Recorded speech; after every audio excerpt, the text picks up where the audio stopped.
Praise the lord.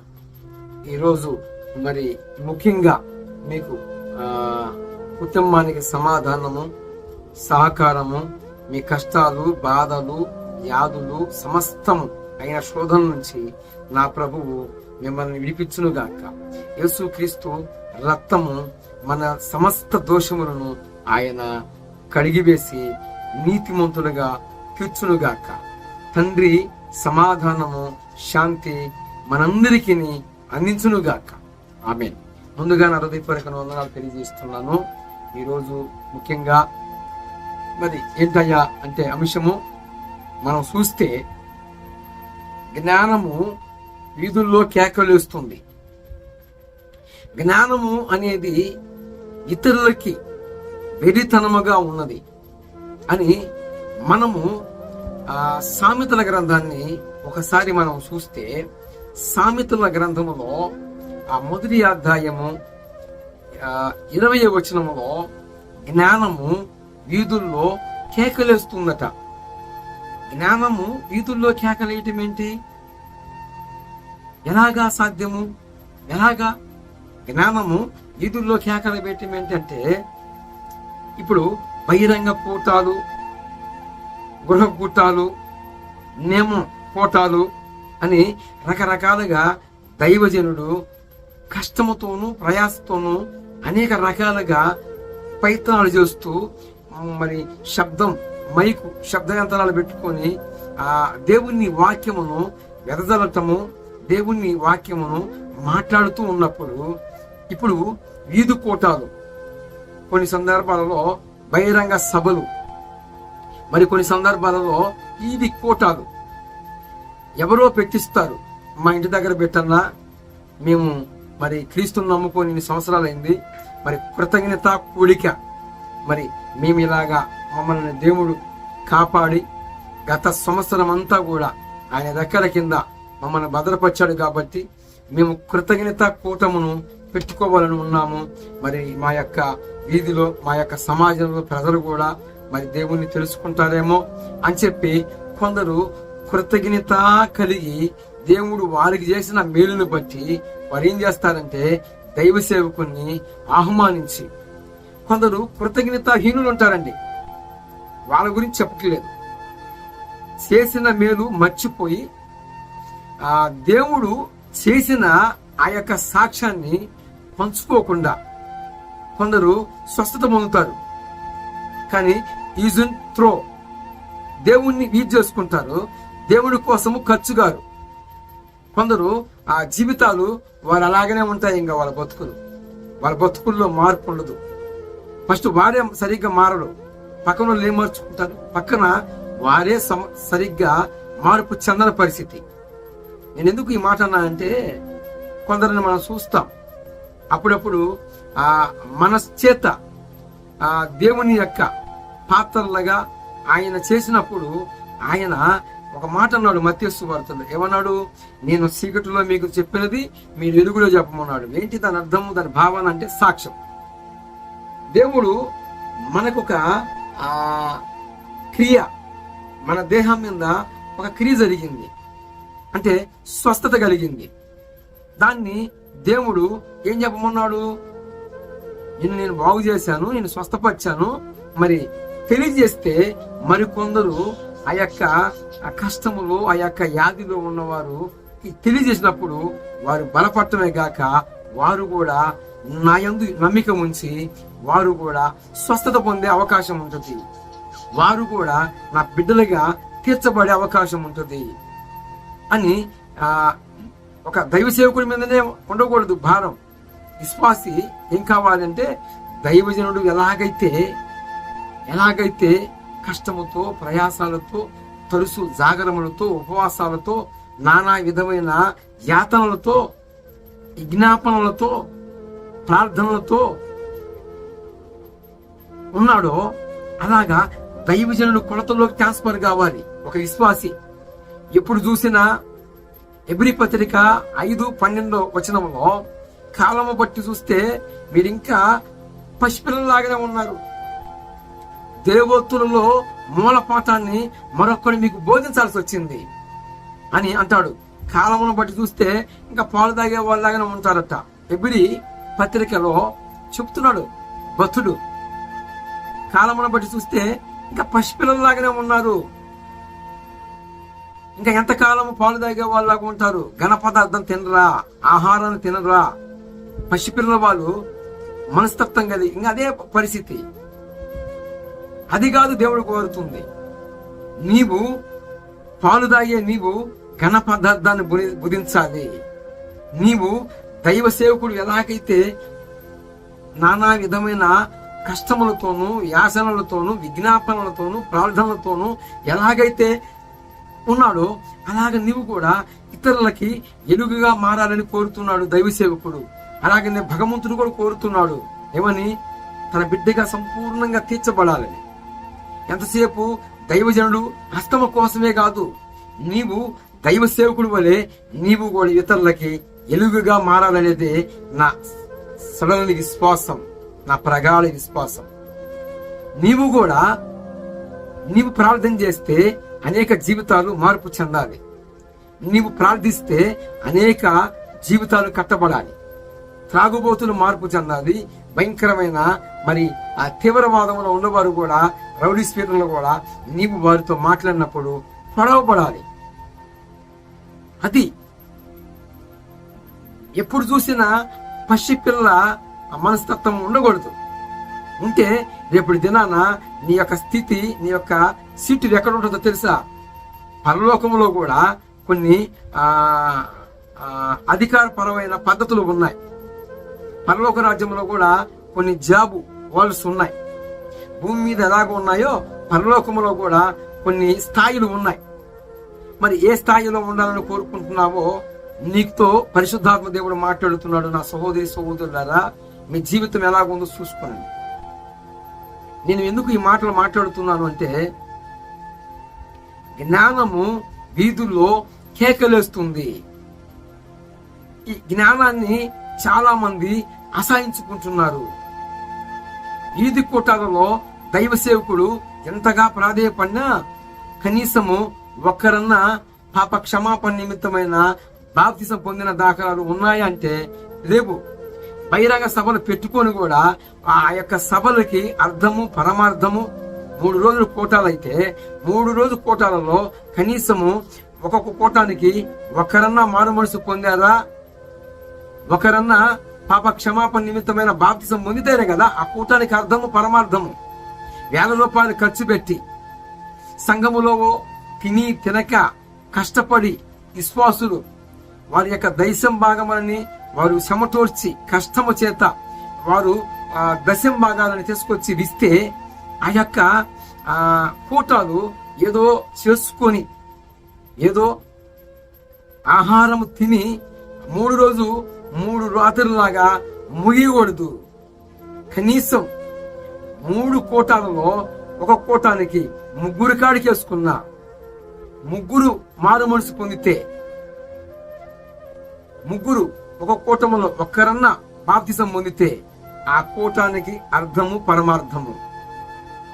ఆయన అంటాడు లోక 15వ అధ్యాయము 7వ వచనములో 99 మంది నీతిమంతులు కంటే కలిగే సంతోషము కంటే ఒక పాపి విషయమై పరలోక రాజ్యములో పెద్ద విందు చేస్తున్నాడంట భగవంతుడు. పండుగ చేస్తున్నాడంటండి.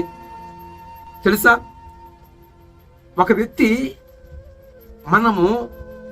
వ్యక్తికి సువార్త చెప్పి ఒకరిని క్రీస్తు యేసు తట్టు ఆయన యొక్క యేసు నామాలలో యేసు వైపు తిప్పాలి అంటే చాలా వేదన.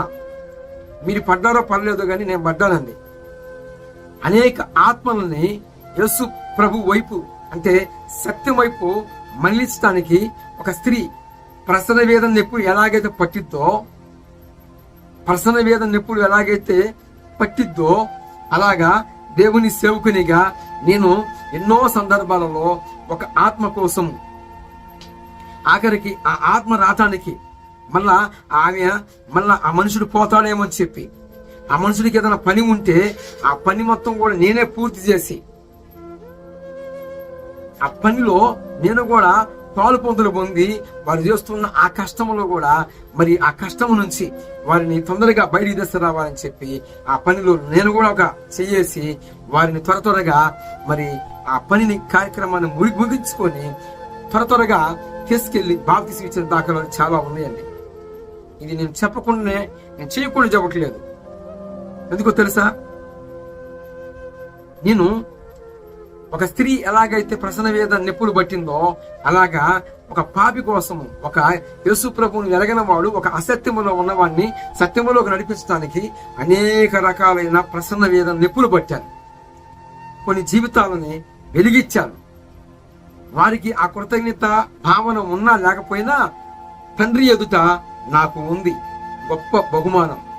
నేను నా గుండెల మీద చేసుకొని చెప్పగలుగుతాను. ఎందుకంటే మనుషులు మోసం చేస్తారు, మనుషులు కృతజ్ఞతాహీనులు అయిపోతారు, చేసిన మేలుని మర్చిపోతారు. మనుషులు చేసిన మేలుని మర్చిపోతారు.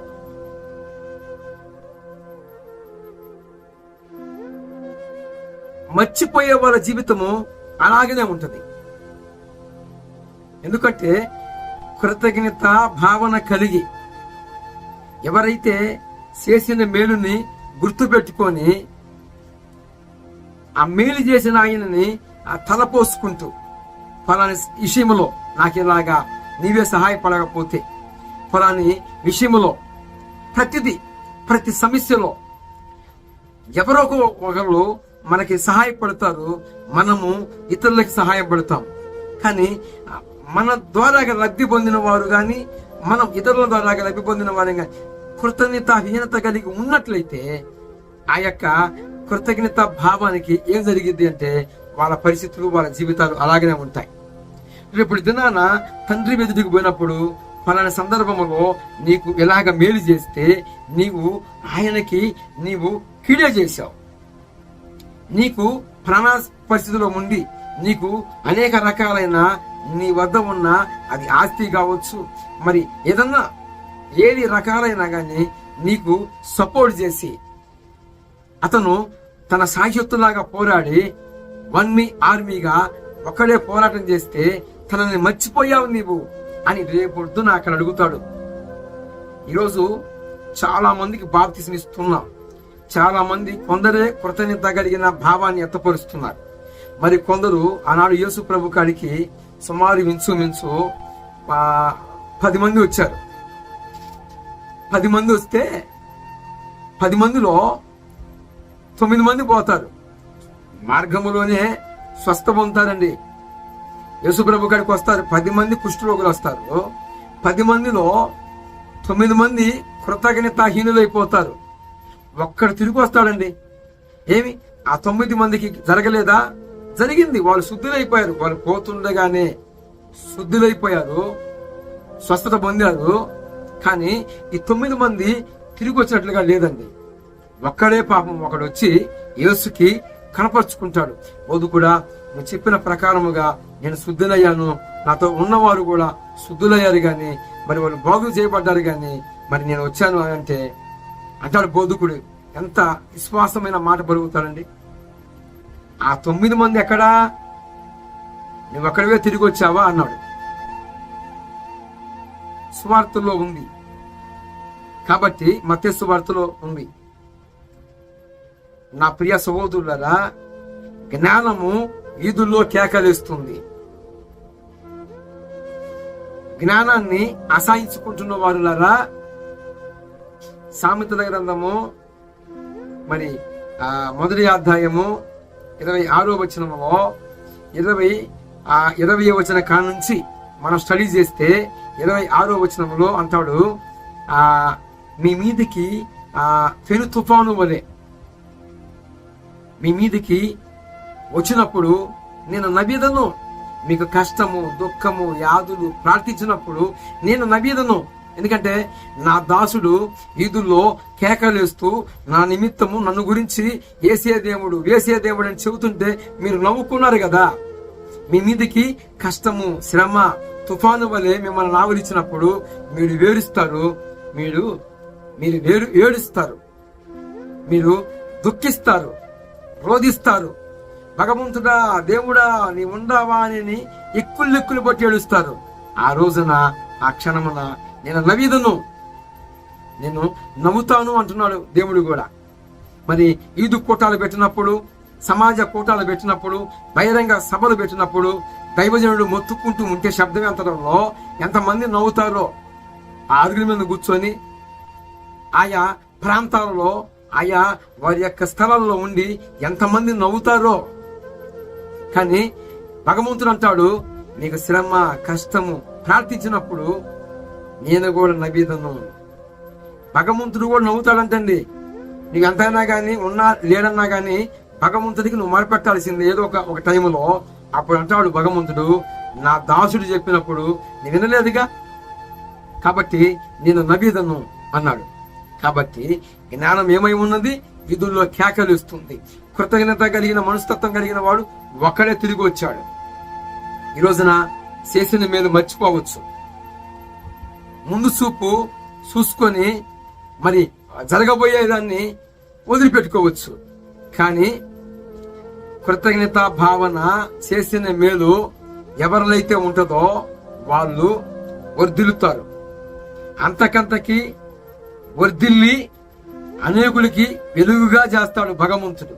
ఎందుకంటే భగవంతుని యందు భయభక్తులు కలిగిన వారి జీవితము కృతజ్ఞత కలిగి ఉంటాడండి, కృతజ్ఞత కలిగి ఉంటుందండి. చేసిన మేలు మర్చిపోయి వ్యవహరిస్తే వారి బతుకులు అలాగనే ఉంటాయి. కాబట్టి జ్ఞానం ఏమై ఉన్నది? విధుల్లో కేకలిస్తుంది. బహిరంగ సభలు పెట్టిన ఆ బహిరంగ సభలకి అర్థము, పరమార్థం ఏంటిది అంటే, ఒకరు ఆ కూటములో ఒక పాపి విషయమై ఒక పాపి మారు మనసు పొంది పాప క్షమాపణ నిమిత్తమైన బాప్తిజం పొందితే ఆ కూటానికి అర్థము, పరమార్థం. కూటములో బాప్తిజం పొందలేదా, ఆ బహిరంగ సభకి అసలు అర్థమే లేదు ఇక. కాబట్టి నా ప్రియ సహోదరి సహోదరులారా, నీకు నా 2 చేతులు జోడించి చెబుతున్నాను, మీరు ఏ పరిస్థితుల్లో ఉన్నారో చూసుకొని సరిచేయబడాలని నా ప్రగాఢ విశ్వాసం. ఈ మాటల చేత భగవంతుడు ఏం మాట్లాడాడో మీతో మాట్లాడిన మాటలని పాయింట్గా రాల్చుకోండి. మీరు కూడా ఏం కావాలి అని కోరుతున్నాడు? తన దాసుడితో పాటు మీరు కూడా సమాన హక్కు కలిగి, ఆయన తన దాసుడికి ఇచ్చిన అభిషేకము మీకు కూడా ఇస్తానంటున్నాడు. కాబట్టి మీరు కూడా ఆయన మీద ఆధారపడాలని నా ప్రగాఢ విశ్వాసం. కాబట్టి మీకు నా ప్రభువు అతి కృప సహాయము చేయనుగాక. ఆమేన్.